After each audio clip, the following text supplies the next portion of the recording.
Soehardi Suryaningrat, atau yang biasa kita kenal dengan nama Ki Hajar Dewantoro, memiliki julukan sebagai Bapak Pendidikan Nasional dan pendiri Taman Siswa. Ki Hajar Dewantoro lahir pada hari Kamis Legi, tanggal 2 Mei tahun 1889 di Yogyakarta. Ki Hajar Dewantoro juga merupakan keturunan bangsawan dari Puro Pakualaman, Yogyakarta. Sang ayah bernama Kanjeng Pangeran Aryo Suryaningrat dan ibunya bernama Raden Ayu Sandiah. Nama Ki Hajar Dewantoro sendiri bermula setelah pengasingannya di Netherlands, yang mana kemudian Ki Hajar Dewantoro tidak menggunakan gelarnya lagi sebagai bukti dari bersatunya Ki Hajar Dewantoro dengan rakyat. Sebagai seorang priai, Ki Hajar Dewantoro mendapatkan kesempatan untuk mengenyam pendidikan di Europees Lager School, yakni sekolah dasar Belanda selama 7 tahun. Kemudian, Ki Hajar Dewantoro melanjutkan pendidikannya ke sekolah guru di Yogyakarta. Lalu, beliau juga melanjutkan pendidikannya di Sekolah Dokter Jawa atau yang biasa kita sebut dengan Stovia. Namun disayangkan, pada pertengahan masa kuliah, Ki Hajar Dewantoro menderita sakit yang membuat beasiswa pendidikannya dicabut. Tetapi, alasan dicabutnya beasiswa Ki Hajar Dewantoro tidak hanya itu, melainkan Ki Hajar Dewantoro juga mendeklamasikan sebuah sajak yang menggambarkan Ali Basa Sentot Prawiro-Dirodjo yang dianggap oleh Direktur Stovia sebagai pembangkit semangat pemerintahan Hindia Belanda. Pada masa hidupnya, Ki Hajar Dewantoro merupakan sosok pahlawan nasional dan pelopor pendidikan di negara kita. Pemikiran Ki Hajar Dewantoro yang visioner dan progresif telah berdampak kepada sistem pendidikan di Indonesia. Filosofi Ki Hajar Dewantoro tentang pendidikan berpusat kepada anak atau child-centered education. Prinsip pendidikan menurut Ki Hajar Dewantoro adalah untuk memajukan perkembangan budi pekerti atau kekuatan batin, pikiran atau intelektual, dan jasmani seorang anak. Profesi yang digeluti Ki Hajar Dewantoro selama masa hidupnya yaitu berkiprah di dunia jurnalisme. Majalah dan surat kabar seperti Sedio Tomo, Midden Java, The Express, Oe Toisan Hindia, Kawan Mueda, Tejahaja Timur, dan Poesara telah menjadi tempat berkiprah Ki Hajar Dewantoro di dalam dunia jurnalistik. Majalah dan surat kabar tersebut menjadi tempat untuk melontarkan kritik sosial politik dari kaum Bumiputra terhadap penjajah.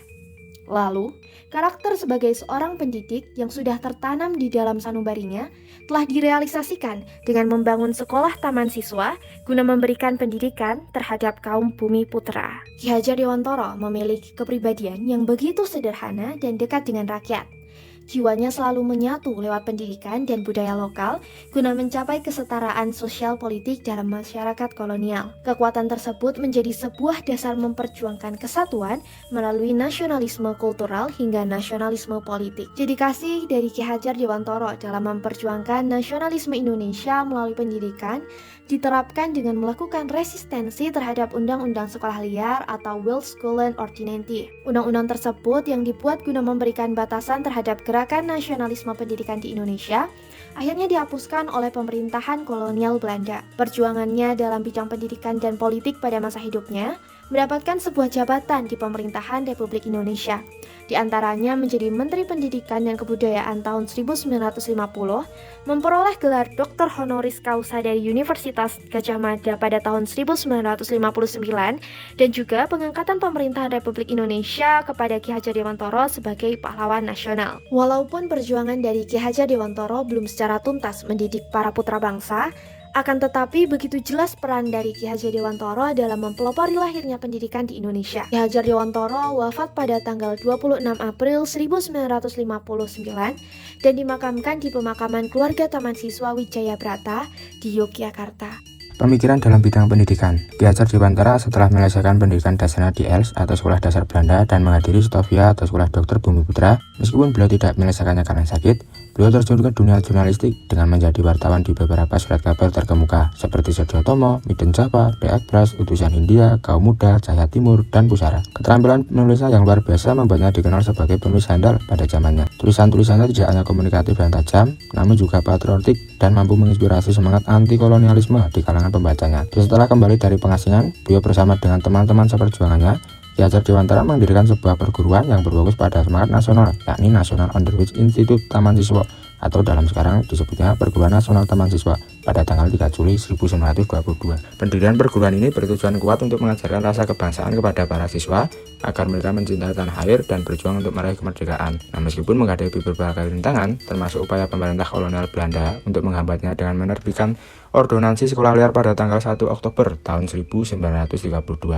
Namun Ki Hajar Dewantara ini tetap gigih memperjuangkan haknya, sehingga akhirnya ordonansi tersebut berhasil dicabut. Prestasi Ki Hajar Dewantara tidak hanya terbatas menjadi Menteri Pendidikan, Pengajaran, dan Kebudayaan pertama setelah kemerdekaan, namun juga melekat sebagai tokoh utama dan pahlawan dalam bidang pendidikan, yang terbukti dengan penetapan tanggal kelahirannya 2 Mei sebagai Hari Pendidikan Nasional. Selain itu, melalui surat keputusan Presiden RI nomor 305 tahun 1959 tertanggal 28 November 1959, namanya diresmikan sebagai pahlawan pergerakan nasional. Nah, ini penghargaan tambahan yang diterimanya adalah gelar Doktor Honoris Causa dari Universitas Gadjah Mada pada tahun 1957. Selama kesibukannya dalam mengembangkan Taman Siswa, Ki Hajar Dewantara tetap aktif menulis, namun fokus tulisannya bergeser dari isu politik menjadi pendidikan dan budaya dengan perspektif kebangsaan. Ratusan tulisannya menjadi landasan bagi pembangunan pendidikan nasional bagi bangsa Indonesia. Nah, Ki Hajar Dewantara mengumumkan pemikiran tentang tujuan pendidikan yang menitik beratkan pada kemajuan bangsa secara menyeluruh tanpa membedakan berbagai aspek seperti agama, etnis, budaya, status ekonomi, dan lain-lain, dan harus berakar pada nilai-nilai kemerdekaan yang mendasar. Beliau juga mencetuskan ajaran tuturi handayani ing madya mangunkarsa dan ing ngarsa sing tulodo. Dalam mendirikan perguruan Taman Siswa pada tahun 1922, Ki Hajar Dewantara menetapkan karakteristik khas Pancadharma dalam pendidikan yang terdiri dari prinsip-prinsip kodrat alam, kemerdekaan, kebudayaan, kebangsaan, dan kemanusiaan yang berakar pada Pancasila. Ki Hajar Dewantara juga aktif dalam menyusun karya tulis dan risalah penting serta berkomunikasi melalui surat-surat tentang pendidikan untuk memajukan pendidikan di Indonesia. Beliau mengembangkan teori trikon yang menekankan pentingnya kontinuitas, konvergensi, dan konsentris dalam upaya kebudayaan atau pendidikan, serta merumuskan konsep trisentra pendidikan yaitu alam keluarga, alam perguruan, dan alam pergerakan pemuda. Ajaran-ajaran karakter dan budaya yang ditinggalkan oleh Ki Hajar Dewantara seperti trilogi kepemimpinan dan Tripantang juga menjadi warisan berharga dalam pembangunan pendidikan di Indonesia. Konsep Triharyu yang mencakup Mamayu Hayuning Sarira, Mamayu Hayuning Bangsa, dan Mamayu Hayuning Bawono menggarisbawahi pentingnya setiap tindakan individu untuk bermanfaat bagi dirinya sendiri, bangsa, dan manusia secara umum. Pemikiran dalam bidang politik. Meskipun Ki Hajar Dewantara terkenal dengan kontribusinya dalam dunia pendidikan, pandangan politiknya juga memiliki dampak yang signifikan dalam perjuangan kemerdekaan Indonesia dan pembentukan negara. Keaktifannya dalam bidang politik terlihat sejak Ki Hajar Dewantara bergabung dalam organisasi Budi Utomo pada tahun 1908. Organisasi ini memiliki asas perjuangan yang super dahsyat dalam mengangkat derajat rakyat untuk berani berdiri atas kakinya sendiri. Melalui Budi Utomo, Ki Hajar Dewantara berperan sebagai propaganda yang menyadarkan rakyat pentingnya kemerdekaan. Kemudian pada tahun 1912, Ki Hajar Dewantara bersama Cipto Mangunkusumo dan Daus Dekker mendirikan sebuah organisasi bernama Indis Partai. Terbentuk Indis Partai ini, atau lebih dikenal dengan Partai Hindia, merupakan sebuah organisasi politik pertama di Indonesia yang mempunyai peranan dalam kemerdekaan Indonesia. Terbentuknya Indis Partai bermula pada kekecewaan atas diskriminasi dan ketimpangan antara masyarakat pribumi atau masyarakat Indonesia asli dengan masyarakat campuran Indonesia Eropa serta Belanda. Akses pendidikan, sosial ekonomi hanya dapat dirasakan oleh orang-orang Belanda dan sebagian orang-orang campuran Indonesia Eropa. Menurut Ki Hajar Dewantara, jika ingin memperjuangkan hak-hak politik dan sosial bagi penduduk pribumi Hindia Belanda, mereka harus menekankan pentingnya persatuan dan solidaritas antar etnis dalam perjuangan melawan penjajahan. Maka dari itu, terbentuklah organisasi bernama Indis Partai yang memiliki tujuan untuk menumbuhkan dan meningkatkan jiwa persatuan semua golongan, menanamkan jiwa nasionalisme dan patriotisme rakyat guna memajukan tanah air, persiapan kehidupan rakyat yang merdeka. Namun karena dianggap terlalu radikal oleh pemerintah Hindia Belanda, Ki Hajar Dewantara, Daus Dekker, dan Cipto Mangunkusumo ditangkap dan diasingkan ke Belanda pada 1913.